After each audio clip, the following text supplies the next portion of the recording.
Salut, c'est Vankeke pour la critique de l'Odyssée de Nolan. Salut, du bon côté cette fois.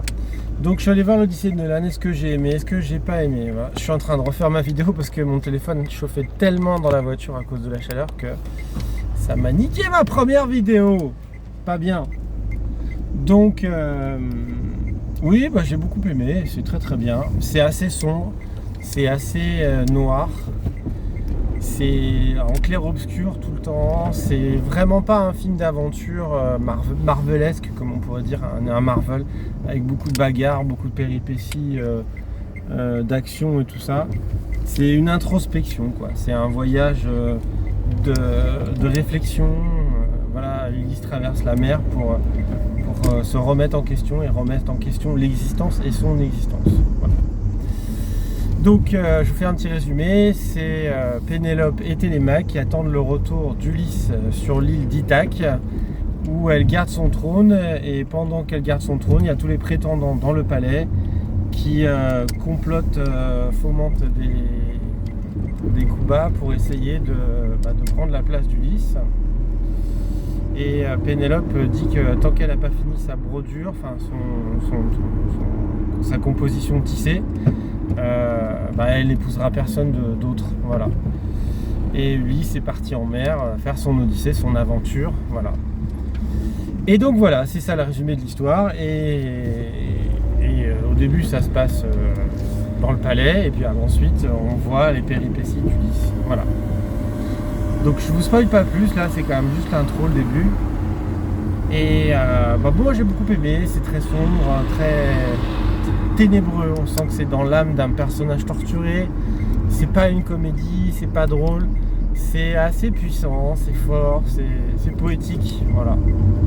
Et c'est très cryptique, on a l'impression d'être dans une espèce de grotte où il y a à peine de la lumière à certains moments.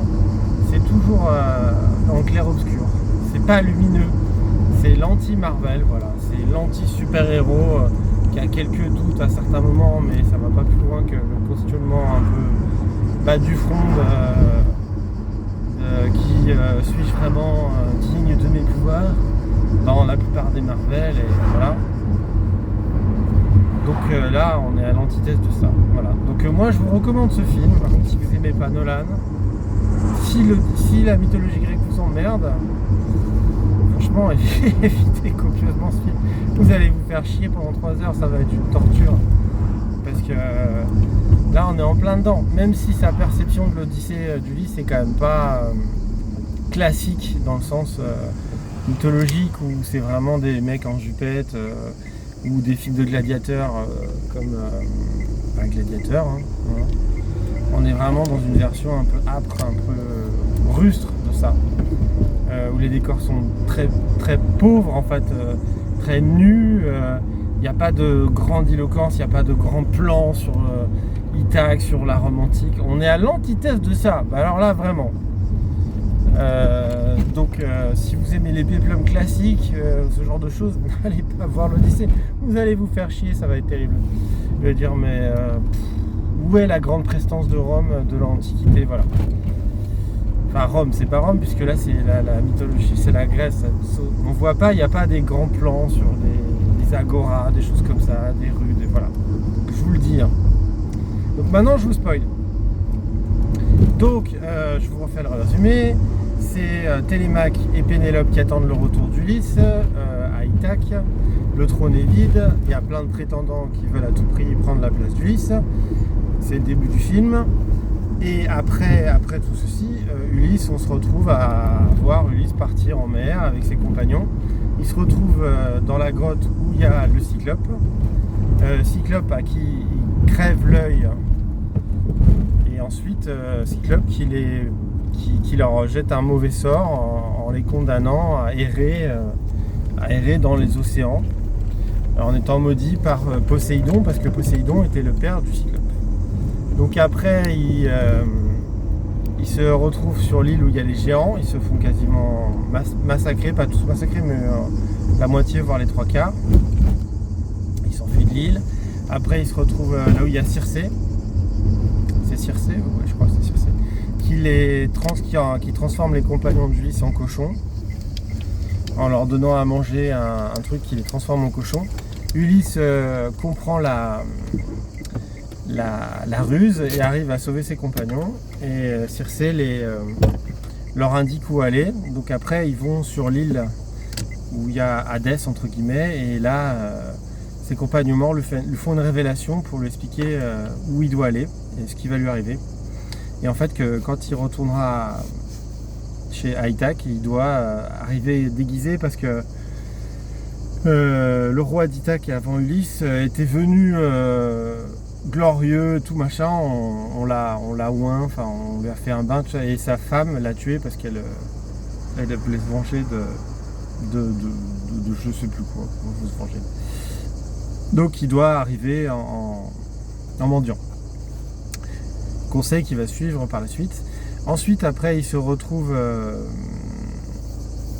sur là où il y a les sirènes. Donc lui, il s'accroche au mât pour indiquer aux autres la route, et les autres se mettent de la cire, sauf un qui enlève la cire et part se faire manger par les sirènes, qu'on voit très peu, hein. Vous attendez pas à une grande séquence sur les sirènes. Il passe par un détroit où il y a des monstres qui avalent certains compagnons d'Ulysse. Il y en a qui dit pourquoi tu fais ça? Il lui dit si on était passé par l'autre endroit, il y avait un siphon, on serait tous morts, donc on a été obligé de sacrifier quelques personnes. Et ensuite, après, qu'est-ce qui se passe déjà? Après, le bateau est détruit par des tempêtes. Je crois pas que j'ai oublié un passage. Peut-être si. Enfin, comme ça vous motive pour aller voir le film, vous verrez ce passage que j'ai oublié. Et Ulysse se retrouve sur une île où il y a une déesse. Moi, je me rappelle plus de son nom. C'est Charlize Theron qui l'interprète, qui est très belle d'ailleurs. C'est la déesse Charlize Theron, quoi. Je sais pas si vous connaissez Charlize Theron, l'actrice. Et c'est Matt Damon qui interprète Ulysse, où elle lui fait manger des fleurs de lotus, où il oublie son passé, il sait plus qui il est, où il doit aller, machin, ainsi de suite. Et au bout d'un moment, il arrête d'en manger et il se fait un radeau de fortune et il se retrouve sur l'océan où Charlize Theron lui explique qu'il doit se confier à l'océan, qui va le ramener à Ithaque. Donc après, il se retrouve à Ithaque, il se fait passer pour un mendiant. Et là-bas, il parle à sa femme qui propose un challenge à tous les prétendants de tirer entre des haches croisées. Et s'ils tirent à travers toutes les haches croisées qui atteignent une cible, bien évidemment en bandant l'arc d'Ulysse avant, ils pourront épouser Pénélope. Mais aucun des prétendants n'arrive à le faire. Donc Ulysse bande l'arc, massacre tous les prétendants. Et à la fin, il récupère son trône, il part honorer la mort de tous ses compagnons avec Pénélope en bateau, faire un dernier grand voyage, entre guillemets. Et Télémaque devient le roi d'Ithaque, en fait. Et voilà, le film se termine là-dessus. Donc, qu'est-ce que je pourrais vous dire sur ce film? Moi, j'ai énormément aimé, hein, franchement, voilà. Après, il paraît que y a plein, je crois qu'il y a plein de passages dans l'Odyssée d'Ulysse qui ont été zappés, il n'a pas tout traité. C'est vraiment pas un film d'action, c'est un film d'introspection sur un héros qui regrette d'avoir trahi la loi de... en fait, parce que je crois dans la mythologie grecque, on doit, quand il y a quelqu'un qui passe, on doit honorer sa présence en lui faisant des cadeaux, honorer le passage. Et le fait d'avoir offert un cadeau au cheval de Troie, en fait, il est puni, en fait. Il a utilisé l'arme absolue, un peu comme Oppenheimer, en fait. Il a ouvert la boîte de Pandore, entre guillemets. Bon, il y a un autre mythe de la mythologie grecque. Et en fait, il regrette cette trahison à cette loi de la bienveillance, de quand on accueille quelqu'un, et pas d'avoir trahi cette bienveillance, voilà. Et donc c'est très noir, c'est très introspectif, c'est vraiment sur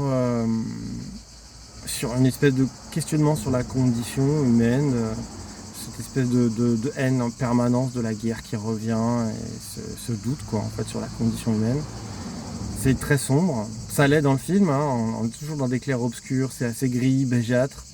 Alors comme je vous le répète, c'est pas un péplum, c'est pas 300, c'est pas gladiateur, c'est pas lumineux, on voit pas des grands plans sur la Grèce antique, les décors sont pauvres, épurés. Donc voilà, si vous attendez à un péplum pur et dur classique, vous allez être dégoûté. Malgré le fait que c'est quand même assez respectueux de plein de trucs, hein. Les costumes sont beaux, tout est bien, mais c'est très épuré, très épuré. Ça, je tiens vraiment à revenir, je reviendrai jamais assez là-dessus, c'est très épuré. Si vous vous attendez à un film d'action avec plein d'aventures où il affronte des monstres, des machins, vous allez être vraiment écœuré parce que c'est pas. Il y a les péripéties, il y a les aventures, mais c'est pas le cœur du film, vraiment pas. C'est vraiment un film introspectif avec de l'action, des moments tragiques. Il y a des combats, c'est assez violent sans que ce soit vraiment gore ni quoi que ce soit. Et puis voilà, moi je ne sais pas quoi vous dire, hein, c'est un film de Nolan. Si vous n'aimez pas Nolan, n'allez pas voir ce film parce que c'est du Nolan pur jus. Et si vous n'aimez pas les films assez lents, entre guillemets, je veux dire, qui prennent leur temps de faire venir les choses, on n'est pas dans une action permanente, il n'y a pas 45 000 aventures. Voilà. N'allez pas voir ce film non plus, vous allez vous faire chier, sans que ce soit non plus un film d'arrêt d'essai. On en est très très loin, Nolan ne fait pas des films d'arrêt d'essai, il y a quand même toujours une action, une intensité. On n'est pas dans du littéraire, c'est pas un film intello sur la condition d'un mec qui a divorcé, qui va dans sa peau, qui est au chômage et qui va se retrouver SDF. Donc voilà, moi je vous recommande ce film, l'Odyssée de Nolan, et je ne saurais pas quoi vous dire de plus, allez le voir. Si vous avez toutes les conditions que j'ai citées avant, allez le voir sans hésiter. Et même si vous n'avez pas les conditions, allez voir un film de Nolan si vous n'en avez jamais vu un. Ça peut toujours être intéressant. Voilà, c'est la critique de Van Geek sur l'Odyssée de Nolan, avec Matt Damon dans le rôle principal, avec Penelope qui est interprétée par, je ne me rappelle plus son nom et ça m'énerve, avec Charlize Theron, avec l'interprète de Spider-Man, les derniers Spider-Man, je ne me rappelle plus de son nom non plus. Et Anna Thaoué, voilà, Penelope c'est Anna Thaoué. Donc pour moi c'est un très bon film que je vous recommande, mais sous condition de tout ce que je vous ai dit avant. Et abonnez-vous, likez, la cloche, tous ces trucs là, que je fasse un peu plus de buzz, que j'ai 54 abonnés, on passe à 54, 55, je sais même plus. Voilà. Allez, bon week-end, et c'était Van Geek pour la critique de l'Odyssée de Nolan.